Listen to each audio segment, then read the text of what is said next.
by ARC.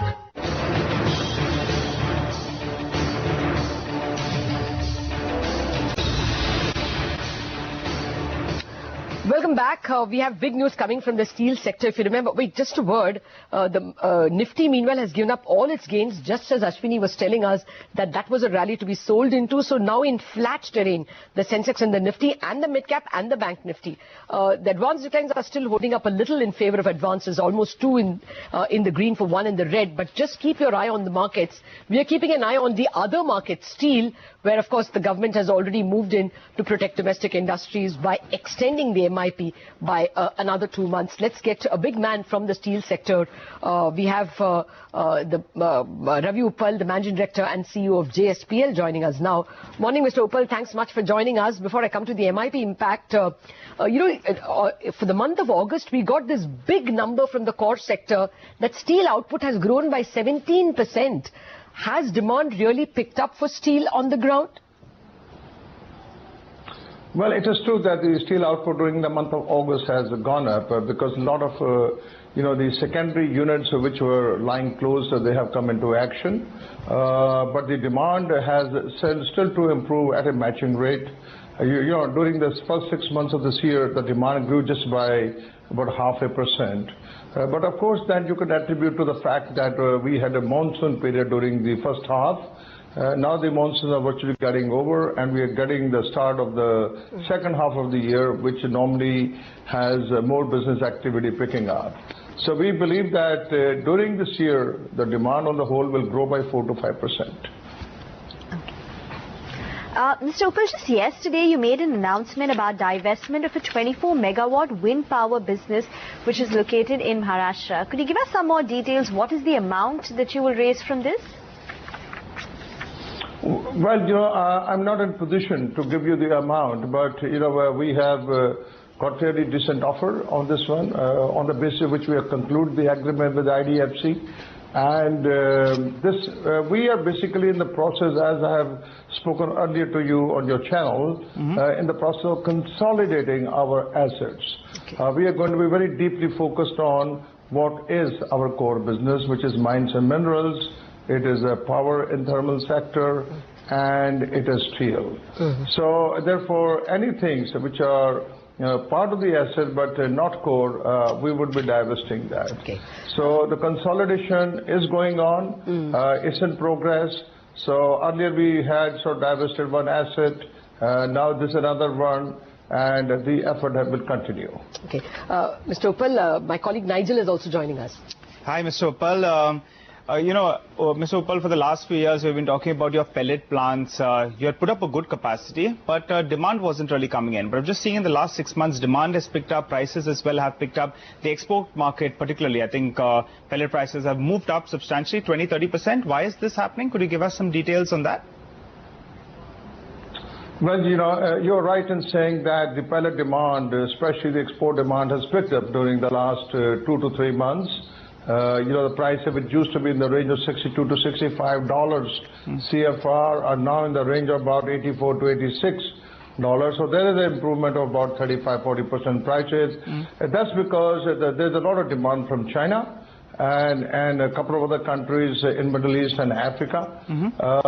So that has seen a spurt in prices. In China, the government is discouraging use of sinter. They think the sintering plants are polluting, so therefore there's a clear trend to go more towards pellets and lumps.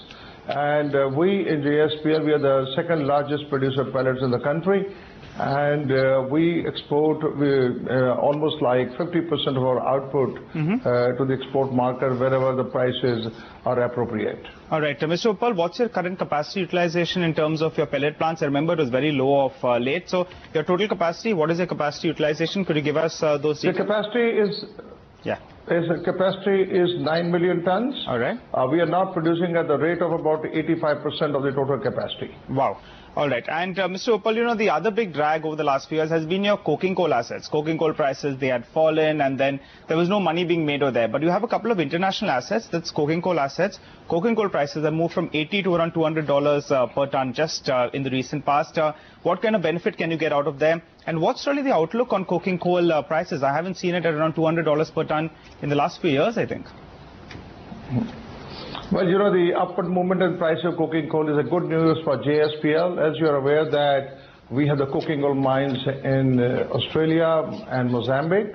And we had to shut some of these mining operations in the early part of this year because the prices have fallen to such a low level that it didn't make any sense for us to produce a coking coal. But the mines, after the recent spurt in prices, have zoomed back into action. Australian mine has gone into production already from July, and the Mozambique mine has once again started operation from early part of this month.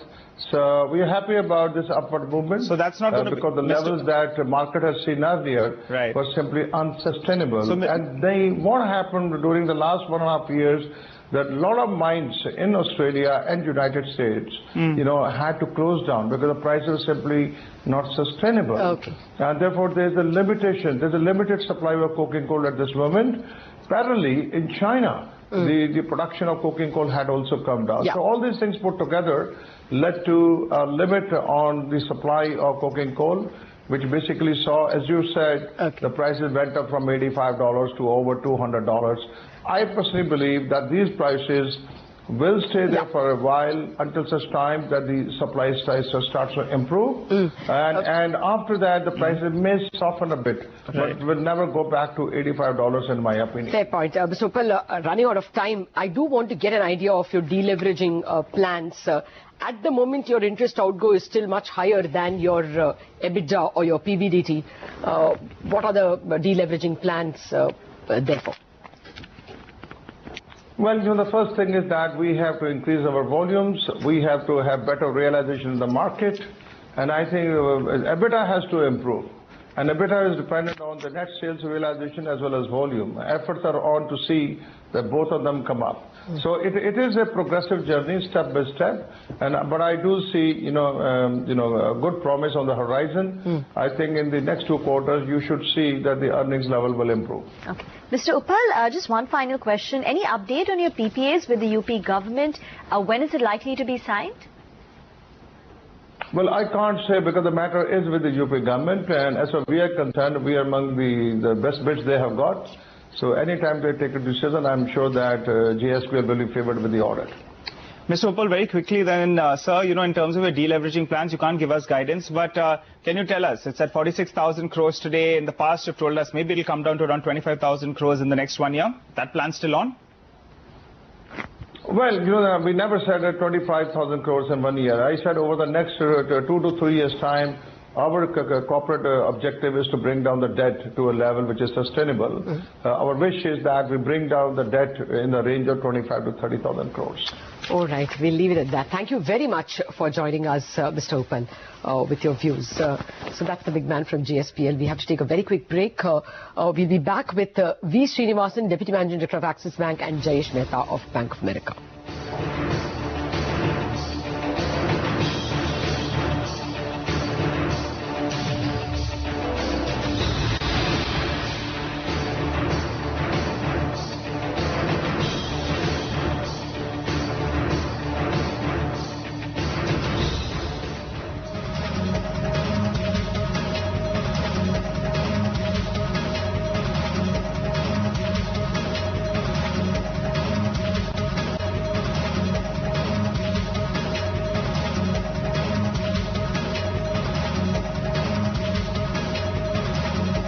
मेरा अच्छा खासा check ना bounce हो गया है। ये मेरे saving और करंट